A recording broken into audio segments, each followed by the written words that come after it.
2026 সালে বাহরাইনের বর্তমান পরিস্থিতি এবং অভিবাসন সংক্রান্ত নিয়মাবলীতে বেশ কিছু পরিবর্তন এসেছে। আপনি যদি বাহরাইনে যাওয়ার পরিকল্পনা করেন বা সেখানে অবস্থানরত থাকেন, তবে নিচের তথ্যগুলো আপনার জন্য গুরুত্বপূর্ণ হতে পারে। ভিসার বর্তমান অবস্থা বাংলাদেশি নাগরিকদের জন্য। দীর্ঘ কয়েক বছর 2018 সাল থেকে নতুন কাজের ভিসা বন্ধ থাকার পর 2026 সালের শুরুতে বাহরাইন সরকার বাংলাদেশিদের জন্য পর্যায়ক্রমে ভিসা পুনরায় চালুর ইঙ্গিত দিয়েছে।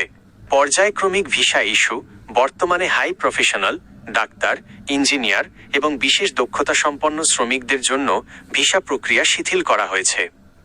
সাধারণ শ্রমিকদের ভিসা এখনো পুরোপুরি উন্মুক্ত হয়নি, তবে তা নিয়ে দুই দেশের সরকারের মধ্যে আলোচনা চলছে।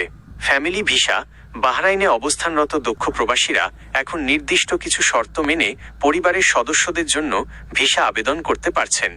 অনলাইন সার্ভিস বাহরাইনের labour market regulatory authority LMRA এখন বেশিরভাগ সেবা অনলাইনে দিচ্ছে, যা প্রবাসীদের জন্য কাজ সহজ করে দিয়েছে।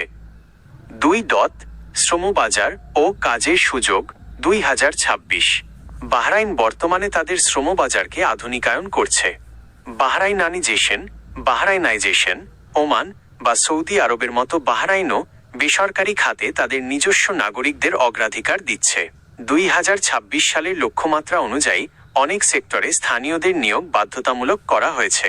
বেতন কাঠামো দক্ষ কর্মীদের জন্য বেতন কিছুটা বাড়লেও সাধারণ বা অদক্ষ শ্রমিকদের ক্ষেত্রে প্রতিযোগিতা বাড়ছে। প্রযুক্তি, নির্মাণ এবং স্বাস্থ্য খাতে কাজের চাহিদা সবচেয়ে বেশি। শীতকালীন কাজের সময় 2026 সালের শুরু থেকে শীতকালীন সময়ে আউটডোর কাজের ক্ষেত্রে নতুন স্বাস্থ্য সুরক্ষা নিয়ম চালু করা হয়েছে।